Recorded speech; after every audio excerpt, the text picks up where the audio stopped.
At War with the Invisible by R.N.C. Winthrop. To you of the present generation, secure and prosperous in these happy days of universal brotherhood and peace, the world-destroying war of the planets that engulfed every shred of our vast planetarian system at the opening of this century, and pitted with frightful force planet against planet, is already becoming a mere tradition, a gruesome historical record of the unwise past. As you glide along the turbid canals on your summer trip to Mars, with the peculiar reddish water lapping at the sides of the blunt-shaped gondolas, you pause for a few moments to contemplate the enormous magnetic pillars from which were launched the world-crushing electrites. Or you climb the grass-covered battle hill on Venus to gather souvenir fragments of the crumbling flame tower, whose battered sides now seem to be sinking into the crest of the hill. But strive as you may to revive the images of that bygone age, your interest is only historical, and you cannot sense the feeling of horror that comes over us older people when we revisit these time-scarred, battle-seared scenes of a past in which we struggled against complete extinction. I do not expect, therefore, to reproduce in your souls the emotions that moved me in that time of strain and stress. I cannot hope to picture in your minds my own mental conflicts of dread and triumph, of life and love and hope, when a fear-maddened universe fought desperately against a new force, more bitter and relentless than any that warring mankind had ever before faced. The invisible armada of the air. But I want to bring vividly to your minds the knowledge of that event, one among 1,000 of the Great War, so that you may see how the supreme intelligence, working through the mind and hand of man, rewards fiendishness and malevolent ambition. It was in the year 2011 that Mars thrust this new engine of frightfulness into the strife. The terrific struggle was ending its third bitter year, and the contest between righteousness and unholy greed seemed to be ending with victory on our side. As the real character of the war had become apparent, one after another, the planets had joined the forces pledged to destroy the menace of Martianism. The huge V-planes of the Allies now surrounded Mars in a flashing ring, gradually crushing down her stubborn resistance, and we looked forward with eager hope to the approaching end. Then came the stupefying shock of Philadelphia's destruction. I was in Paris at the time, representing the New York Century at the reception to the commission from Venus. Around the table of honor were gathered the keenest minds of the Allied planets. The president of the visiting commission, the Honorable Peros Venasarol, had hardly begun the opening of his address when the vibrator on my pocket phone signaled. At the moment, my president's daughter, Ava, sat at my side. In these days, when a journey to another planet is as common as a weekend trip to Japan was in my time, the presence of Venusian women in our social life is accepted as a matter of course. But in 2011 their ethereal glory still held us enthralled, and Ava was the quintessence of them all. I was one of the committee appointed to interpret the Earth to the visiting commissioners, but I interpreted it only to Ava. Her presence had called forth in a flash my very soul, and I laid it at her feet with such generous intensity that she accepted it as graciously and as sweetly as a child takes a flower. Ah, that lilt in her voice. The mysterious, fascinating chime of the bells on her wrist. The bells that no one could see. The bells that were to save us from the Martian horror. But I am forgetting the reception and the summons of the pocket phone. With an impatient jerk I drew out the phone, set the silencer so as not to disturb those near me, and adjusted the receiver to my head. Immediately I could hear Ingalls, my managing editor. His voice was tremulous with excitement. "For God's sake, Elvin, hurry back!" he gasped. "What's up?" I asked. "I can't tell you. Hell's broke loose on Earth." "Won't tomorrow do?" I suggested. "The Honorable Peros—" "Oh, damn the Honorable Peros!" shouted Ingalls. "Start now, I tell you!" And he shut off with a jerk. I glanced around at the assemblage at the venerable High Commissioner, now fully launched forth on his impressive message, and finally at Ava. An inexplicable fear, vague and uneasy, wound like a cold thin wisp of steel around my heart. With quick resolve, I drew out my notebook to find the index sign of the American Air Service. In another moment, I was talking to the manager. There was a night express leaving London, he informed me. Whispering a hasty explanation to Ava, I made my way from the hall up to the roof of the building. About a dozen planes were lined up on the starting platform, and I selected the swiftest-looking one of the lot. It was a long gray bullet racer. The heirist, a light-hearted boy still in his teens, assured me he could make the station on time with half his cylinders dead. Watch in hand, I crept into the asbestos-covered compartment, seated myself by his side, and we slid into the night. In a few moments we had cleared the city and were heading straight for London. Instead of following the well-marked route over Calais, we took the direct Dieppe path, hoping to gain a few precious seconds by the lessened mileage and the lighter traffic. For 5 minutes we breasted the darkness with no sound but the purr of the motor and an occasional click of the altitude lever as the plane rose or dropped to escape the suction holes that our indicator showed us in advance. Then a light flashed out of the back, winking red and white. It was the signal station at Dieppe, floating 10,000 feet above the city. Half the distance was behind us, and I had 10 minutes left. I turned to my companion with a murmur of satisfaction. "You'll do it," I said with satisfaction. "It's easy," grinned the boy. "Last year I pushed a V to Mars. There's where the lads move, 100 a minute with the deflectors off and 500 when they're on. I'll be back there now if they hadn't smashed my back." I turned with a look of inquiry toward his arched spine. "Chunk of electrite," he explained. "A grain of it humps you up." As we sped over the channel, the cloud that covered the sky opened toward the west, and I could see Mars glowing dull red, like a baleful eye on the horizon. Whatever has happened in America, I thought, at least it can't be due to the Martians. Thank heaven they are bottled up securely. My ruminations were suddenly checked as the heirist snapped off his motor and pushed the snub nose of the bullet at a steep angle toward the earth. We had reached London. The immense dock of the American Air Service was thronged with excited groups of people. Rumors of an awful cataclysm in America were being stridently discussed, and many passengers hesitated to board the Eagle, which stood ready on the inclined platform, her black, carbanoid body spotted with even rows of lights from the observation portholes. One Mercurian had made himself the spokesman for the timorous and loudly expressed the fears that animated them all. "Don't tell me it's an earthquake," he was shouting with the volubility and exaggerated gestures that marked the speech of his people. "Whoever heard of earthquakes around Philadelphia? It's the Martians. They've broken loose again." "Impossible," objected one of his auditors. "The V-planes are hedging Mars so close a fly couldn't get through." "That's what they said in 2010, sneered the Mercurian. "Then the electrites began slamming us. I tell you the Martians have outguessed us again. You listen to me, the Eagle won't get halfway across. Take my advice and stay here." "If it's the Martians," observed a placid voice in back of me, "they'll hit us here just as quick as over there.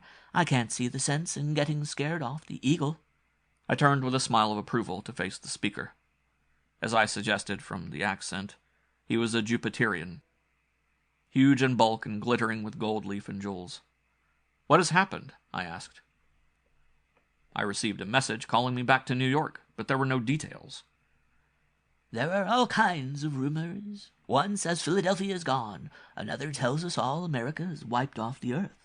Whatever it is, this is no time to stand back in fear. I'm going over." I fell in with his stride as he turned, and we walked aboard the Eagle, whose powerful blades were already slicing the air. At sunrise the next morning, as the Eagle soared across Staten Island, I stood on her dew-wet forward deck and gazed ahead with a peculiar sense of vague fear as to what sight might greet me. I gave a gulp of relief as the outlines of the great city flew rapidly into vision. Before I could dwell any further on the meaning of Engel's message, the great airship began settling toward her dock. Without a moment's delay, I hurried to the Century building and soon was winding through the long lane of writers' desks to the editor's office. Again a feeling of undefined apprehension chilled me as I opened the door, and Engel's tired eyes met mine. No sleep had closed his. The pupils were pinpoints and two sunken blue-gray pools. "Elvin, good!" A look of relief lit up his drawn features, and he leaned back in his chair. "For the love of glory, Elvin, get over there quick and give us a straight story of this convulsion," he implored. "You're the only one can do it. All the tykes around here have gone insane, I believe. Look what this putty-brained ass says." He held up one of the scribbled sheets and read from it in a voice ragged with exhaustion. "No such scene has ever been seen before. The scene beggars description." Is it as bad as all that? I asked soberly. It's worse, Ingalls assured me, becoming grave. Philadelphia's buried a mile deep, and Lord knows who's next. Surely you don't expect... I certainly do. Those vampires of Mars. Mars? I started in surprise. For the temperamental Mercurian to be seeing Martians behind every catastrophe was quite natural. But Ingalls? How could they? I protested. I don't know. That's what I expect you to find out. His voice rose in grotesque wrathfulness. Don't stand there theorizing, you blue-headed son of an ink bottle. Get on the job. If I don't soon have something sensible to work on, I'll go toppy. Some 10 minutes later, I stood on a little height in what had once been Fairmount Park, gazing down on the starkest desolation that the earth had witnessed since Sodom and Gomorrah. Where once 5 million human beings had lived and loved, enjoyed and sorrowed, a vast body of sluggish, oily water stretched before the eye. The entire southern part of the city had either sunk or vanished into the air, and the Schuylkill and Delaware rivers, rushing together, had converted the site into an inland sea. Up towards Germantown and Ogontz, where the land was hilly, the water had not entirely covered the ground, and a few heights projected above the surface, barren of any habitation or other sign of life, and showing by their tortured appearance the agony of destruction through which they had passed. I had the eerie feeling of one who beholds an awesome vision in a dream, aware that he is dreaming, and unable to rouse himself. All sense of reality vanished before the appalling devastation. The tide was setting in from the bay, and the sullen waters brought a small wave lapping at my feet. There was a splotch of rusty sediment on the wavelet, which, to my disordered imagination, had the appearance of blood. It might be from some of the innocents beneath the sea, I thought, and drew back shudderingly. The worst feature was that no one had survived to tell of the disaster. Camden, directly across the river, could give no coherent account of what it had seen. In fact, it had seen nothing that could explain the mystery. At 10 o'clock in the morning, it was Sunday, and the neighboring cities were smiling peacefully up at the sky. A sudden explosion shook the earth to its very heart. Stunned by the shock, the residents of Camden were further bewildered by the shattering glass and the rush of wind that sent chimneys and roofs crashing to the streets. Those who were first able to look about saw a black cloud rising to a great height above Philadelphia. It hung there for an hour or more, and meanwhile the surge of angry waters could be heard rushing in to fill the void. When the air finally cleared, the terror-stricken people rushed to the riverfront, and their hearts sickened within them as they beheld a troubled ocean rolling over the region where once their sister city had been. Ingalls and I discussed the problem for hours, but could come to no agreement. The National Geological Society had already declared the cause to be a volcanic crevasse of prehistoric origin, a layer above which had given way beneath the city and dropped it to a great depth. I accepted the Society's solution as the only reasonable one, but Ingalls scoffed at it. The Mars fever has gone to your brain, I told him in one of our disputes. Supposing they could have slipped through the V-plane blockade, an obviously absurd proposition, why didn't someone see them coming or going? And why didn't the solenoid towers indicate their approach? I suppose you know that the plates in those towers will record anything coming towards the Earth as soon as the Sol ray interference begins, and that's 2,000 miles up. Professor Bergeroff explained that very clearly in this morning's Times. Surely you're not going to maintain that they've learned to reach us without disturbing the Sol rays? I'm maintaining only one thing, declared Ingalls, and that's the utter asininity of relying on the security of the past. What do I care for your damn Sol rays? The same minds that discovered them can find a way to circumvent them. Instead of wasting time trying to prove why the Martians couldn't have done it, those scientists had better be devising something to prevent their doing it again. And they'd better be preparing urgently quick, too, for it's my solemn belief those world-murdering devils are making ready for another descent. Ingalls was right. Barely 8 days after the complete obliteration of America's third-largest city, there came hurtling through the air the gripping news of the destruction of Ramelon, the proud capital city of Mercury. The need for theorizing was gone. The Martians had plainly broken through the apparently impenetrable blockade, and were again wantonly on the rampage. But how? We asked ourselves desperately. What unknown force had blood-reddened Mars unleashed that could reach across the incalculable space, unseen and unheard, and more omniscient than lightning select its victims at will? The days that followed Ramelon's destruction were like a gruesome nightmare. Every city on the Allied planets lived on the edge of an unseen abyss, cringingly awaiting the next bolt to fall upon it. On Friday morning, November 10th, as London was emerging from the fitful sleep of a terrorized city into the broad, full sunshine of a new day, a series of short, sharp, ominous explosions were heard in the air above the National Gallery. In sudden alarm, those in the vicinity gazed upward. From out of a clear sky, a shower of thin red metal discs zigzagged fantastically to the ground. The entire district, from Oxford Street to the Victoria Station, became at once a frantic bedlam. Stampeded humanity rushed for shelter, and with palpitating expectancy awaited the direful catastrophe. With fascinated horror, they watched the bewildering missiles bound and rebound from street to sidewalk, and roll clinkingly to and fro. 10 minutes passed. The scarlet messengers had ceased falling, and lay gleaming in the bright autumn sun like splotches of blood. Here and there, some, more bold than others, stepped out of their hiding places, compelled by curiosity to examine these strange visitants from out of the nowhere. Gradually, London drew a sigh of relief.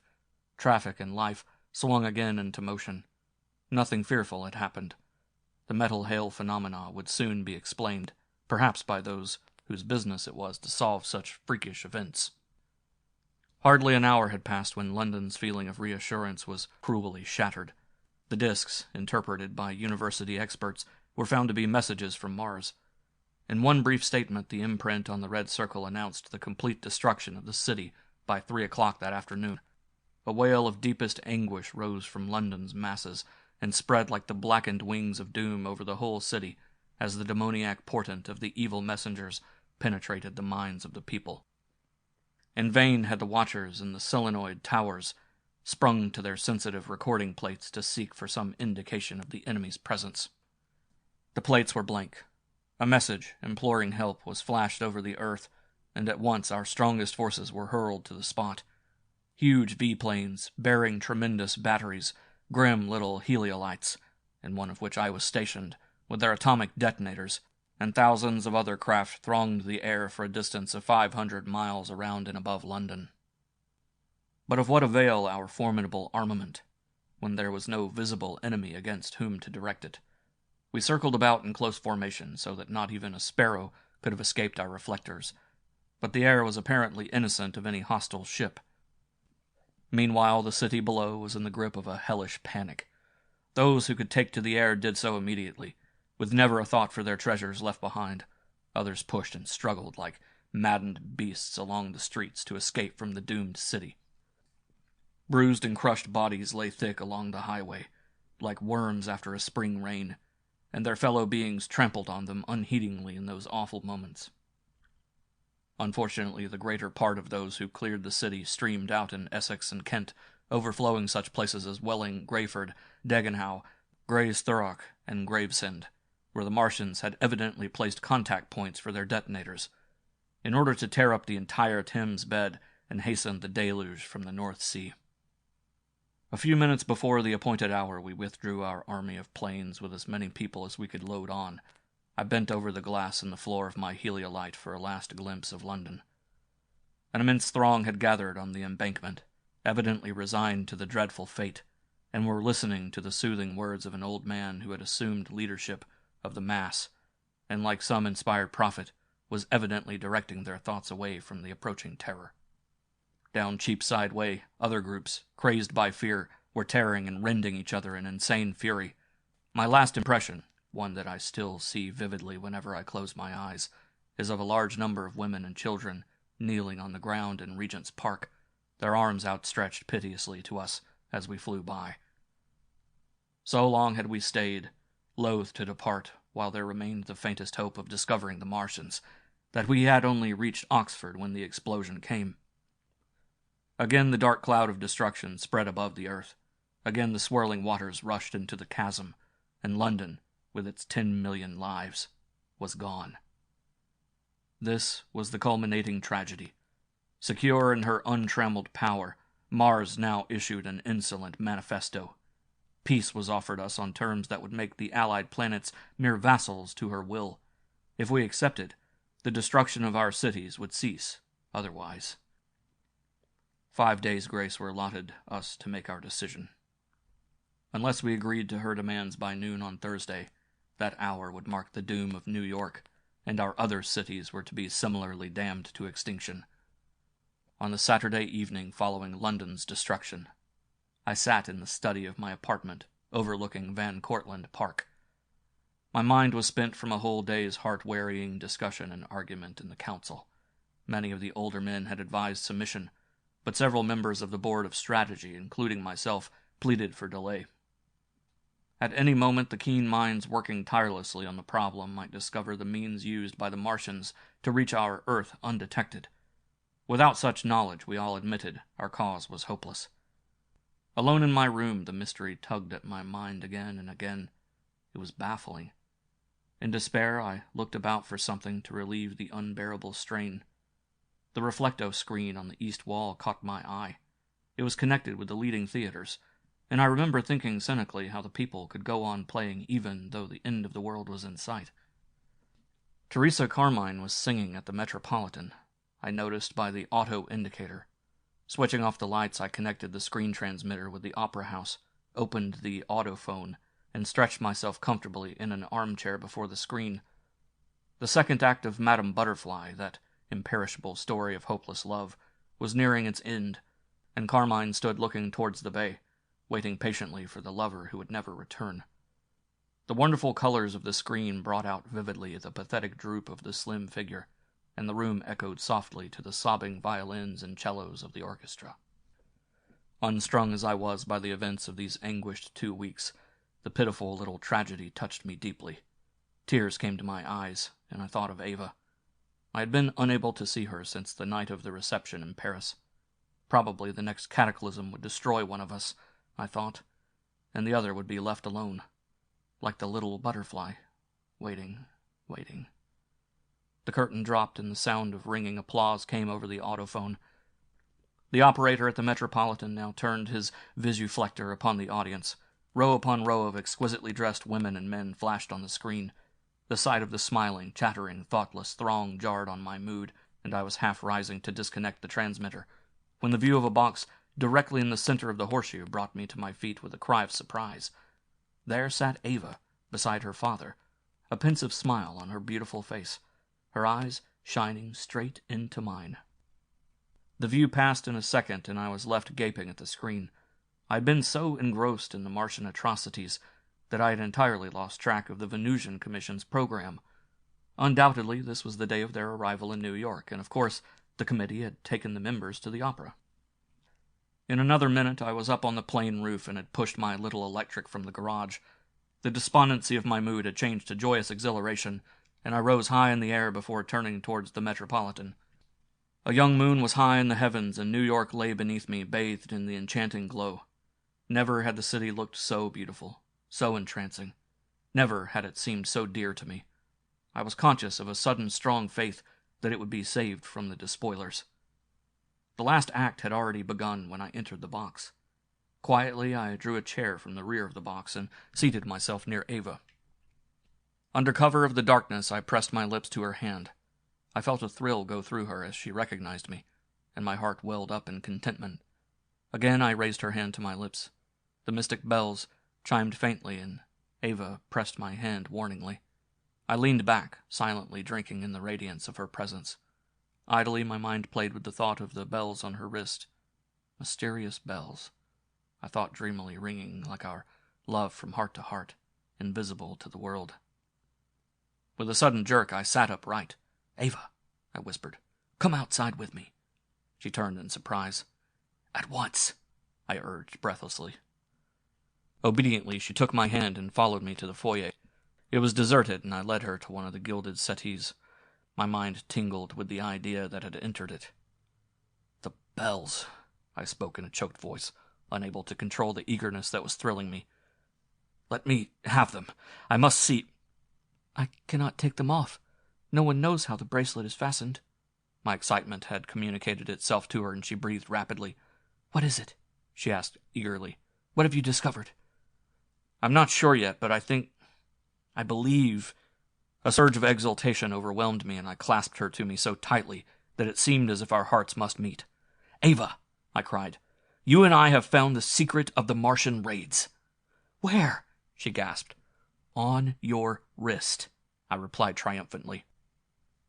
In the excitement of the moment, wrought up by the discovery and the closeness of her own dear self, I kissed her. "Can the bracelet be touched?" I asked when we had sobered down. "Of course. Here, give me your hand." With her left hand she directed my fingers to a place on her arm. To all appearances, the soft white skin was absolutely bare, and there was nothing to prevent my touching it. But with my fingers barely a half-inch away, a hard object interposed itself. I could feel it encircling her wrist. It was evidently of glass or some other crystalline substance, and to my cautious exploring fingers the surface appeared broken into innumerable tiny facets. "The bells are inside," Ava explained. Blindly, as it were, I continued my investigations with fingertips alert. "Where and how did you get the bell bracelet?"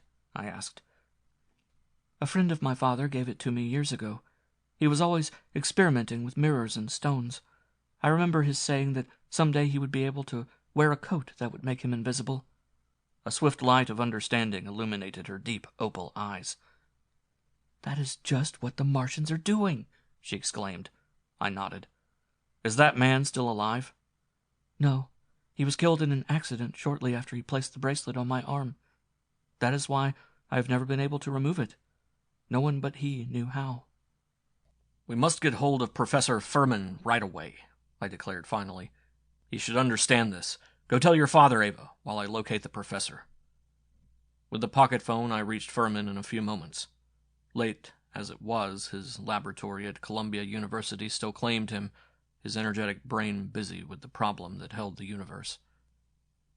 To my demand that he come at once, he turned a deaf ear. Nothing could take him from his work. Fervently, I cursed his stubbornness, but the difficulty was a minor one. If the mountain would not come to us, we could readily go to the mountain. Telling him to expect me in a few minutes, I hastily replaced my phone and turned to greet President Vinazarol, who was approaching, his mouth open in bewilderment at the excited account his daughter was giving him of my discovery. I added a few words, grasped Ava's arm, and hastened off with her, leaving the Honorable Peros still dazed and only half comprehending the tremendous importance of what had occurred. Another obstacle presented itself when we reached Furman's laboratory.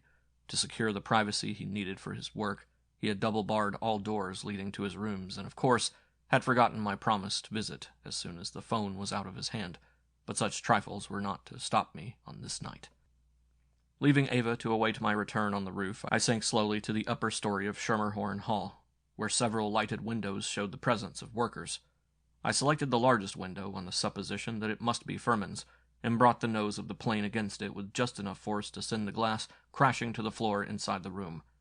A high-pitched voice, lifted in bitterly complaining profanity, satisfied me that I had struck the right one. No one could swear like Furman. In another moment he appeared at the opening, peering out angrily, and inquiring in picturesque phrases how much longer the inefficient police were going to allow drunken heirists to go around smashing busy people's windows. "It's all right, Furman," I assured him. "This isn't an accident. It's Elvin." I was brimming over with suppressed excitement, hope, and happiness. The sight of his strong face, its massive features outlined clearly in the moonlight, heightened the feeling of confidence that had possessed me from the moment I saw Ava. Furman was the mental giant of this scientific age. With the help I could give him, I knew we would solve the deadly riddle of invisible attack on our world and save it from destruction. "Elvin!" His shrill voice, which always startled those who met him for the first time by its incongruity with his great bulk, rose still higher in surprise. Well, what in hell do you want to smash my window for?" "What in hell do you want to bar all your doors for?" I retorted. "I had to get in somewhere. Don't waste time arguing, but hurry around and open the doors. I have something tremendously important to show you." I could hear him muttering unfavorable comments on importunate friends in general, and me in particular, as he left the window while I hurried back to Ava. A few moments later, the three of us were seated around a table, piled high with instruments and jars of substances. Furman pushed them aside with an impatient gesture. "All worthless," he replied briefly in answer to my inquiring glance. "Not a single clue." I smiled at him with an encouragement hardly yet justified. "The clue is here," I said, and pointed to Ava's wrist. As quickly as I could, I gave him all the facts that we knew. Before I had finished, he was already bending over Ava's arm, his black eyes sparkling with eagerness, his lips pursed beneath the large aquiline nose that marked his ancestry. Deftly his fingers passed over and around the invisible bracelet.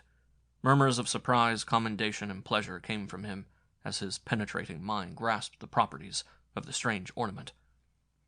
Finally he sat back, a peculiar smile of satisfaction lighting up his expressive face. "Extraordinarily clever," he declared approvingly. "But simple." He paused. "Yes, very simple. Quite simple." I bent over the invisible wonder with him. "What is it?" I asked. "Nothing more than a system of mirrors." His hand toyed with the circlet on Ava's arm. "The inventor has merely made use of the principles of reflection and refraction of light. Each of these facets is a tiny mirror of some substances I don't know yet, but it must be something that reflects the light corpuscles with absolutely no diffused rays. That makes the mirror invisible in itself. Furthermore, he has joined these miniature reflectors to each other at such angles that a ray of light striking upon any one is bent from mirror to mirror until it emerges on the reverse side at a point directly perpendicular to its point of entrance. Here is the idea, roughly." He drew a sheet of paper to him and rapidly sketched a circle with a series of points which he labeled A, B, C, D, E, F, M, N, O, P, R, S. "You understand, of course, that I have indicated here merely the surface mirrors. Between each two of these is probably a series of double refraction surfaces to receive any rays that might otherwise be deflected to the observer's eye. But generally speaking, this is what happens. The light from any object, as for instance the young lady's arm, strikes upon M, and is reflected through FEDCB or NOPRS, depending upon the angle at which it enters, emerging at A, exactly opposite. To our eyes, unable to perceive the intermediating surfaces, the light seems to come directly from the arm." He paused, glanced swiftly from one to the other, as though keen to see whether we were following his exposition, and then went on with increased emphasis. "You see the result. The bells, under their remarkable covering, are entirely invisible. The same thing happens from any other point. Looking at B, the light from the object at N would seem to be coming in a straight line. From S we would see the object at F, and so on. It is all very simple." He ended with one of his queer, dry smiles. "After someone else has worked it out for us." I drew a deep breath in admiration of the startling ingenuity that had conceived this strange object and the acumen that had penetrated the mystery. "Then this is the method by which the Martians have made themselves invisible to us," I exclaimed. "There is no doubt about it. They had only to enclose their planes in cylindrical or spherical coverings built on principle of this bracelet, but of course on a tremendously larger scale. Then by applying the silencer to their motors they could approach us unseen and unheard, to plant the contact points for the atomic detonators, wherever they chose, and send them off with a current from their selenium cells as soon as they were at a safe distance." "Why didn't the solenoid towers record their presence?" "For the same reason that our eyes didn't. The sol rays pass around their mirrored surfaces, so no image was recorded on the plates." "Does this mean you can now prevent further attacks?" asked Ava. She had risen and stood like a goddess from her own planet, her whole figure tense with the sudden animation of hope and victory. Furman and I started almost guiltily. In the satisfaction of having solved the mystery, we had forgotten the danger still ahead of us. Furman smiled up at her admiringly. Something of her unearthly beauty had arrested even his usual cold indifference to the charm of femininity. "You are right," he admitted. "Our work has only begun, but I have an idea that may work out successfully. Bring your precious bracelet in here." He lifted his immense frame from the chair and led us to the projecting room adjoining his laboratory. Arranging his apparatus, he placed Ava's arm before a helium planoscope screen, and with a few swift adjustments, directed a powerful helium ray upon it. Eagerly we crowded around it. An outline of the flesh and bones, greatly enlarged, was visible, as in an ordinary X-ray photograph, and around the wrist was a circlet of tiny bells. I found myself clearing my throat hoarsely, as though choking. Before I could utter a word of explanation, Furman was saying with deep satisfaction, "Just as I expected. The substance of these mirrors is transparent to the helium ray. Now then, you two leave me alone to work out my plans. And Elvin?" He caught me by the shoulder as we were passing out. The deep lines in his swarthy face wrinkled with sudden relief into a grim smile. Sheer mental power had seen, grasped, and already was at work on the problem.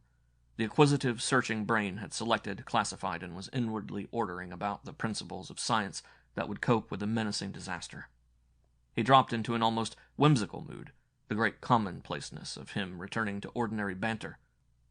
"When the council meet again, Elvin," he went on, "let them get ready for a final answer to the Martian demands. Let them tell those damned devils that they can go right straight to...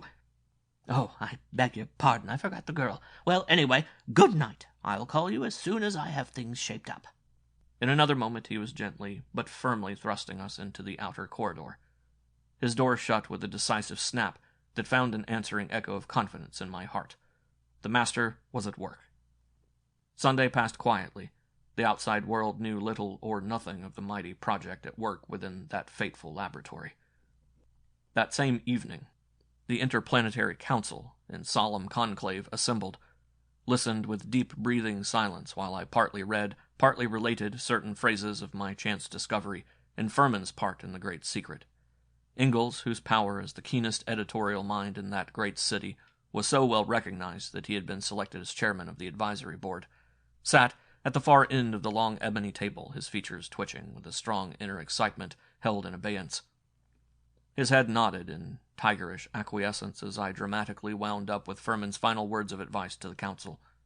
I sat down quickly, my own heart beating discordantly, as the vast import of the whole situation came back to me in an overwhelming surge. There was a deep silence for one brief moment, then a murmur of voices arose. The next instant I saw Ingalls rising from his seat without the formality of a request to the council chair. "I move this body accept in its entirety the report of Mr. Elvin," he shot out in sharp, decisive voice, "and that we adopt unqualifiedly Professor Furman's suggestion, abiding decidedly in that scientist's ability to direct our next move." The positive ring of his tone imposed itself upon the overwrought nerves of us all. There was no time to reflect and deliberate. The surcharged air of the meeting seemed to have exploded with the lightning decision of Ingalls' action. In sheer relief, it seemed to me, a sonorous voice somewhere in that august body rumbled out, "I second the motion!" And the next instant the council had accepted the die and cast it like a challenge in the face of the demon forces. By Monday morning, a startled universe heard aghast and with mingled feelings of fear and hope that the Martian insolence was to be defied, and that secret preparations were being perfected with all haste under the direction of a leading scientist. Thursday noon was the time when the Martian ultimatum was to expire. Since 1 o'clock in the morning of that fateful day, the laboratory in the university on Morningside Heights, now converted into a pulsating workshop, had been the scene of tremendous activities. 2 by 2, 1,000 planes had stopped at Furman's windows, around which a screened landing platform had been erected, and received aboard sealed cases of materials and trained operators. As rapidly as they were equipped, they departed to their assigned stations. By 10 o'clock, the last pair of planes was at the platform. We piled the remaining cases aboard and climbed into one of the machines. Ava was with me. She had insisted on coming, and I had no desire to refuse her.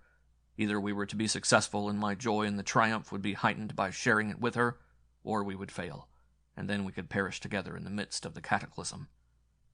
It was an hour pregnant with fatal possibilities, and our faces showed the strain.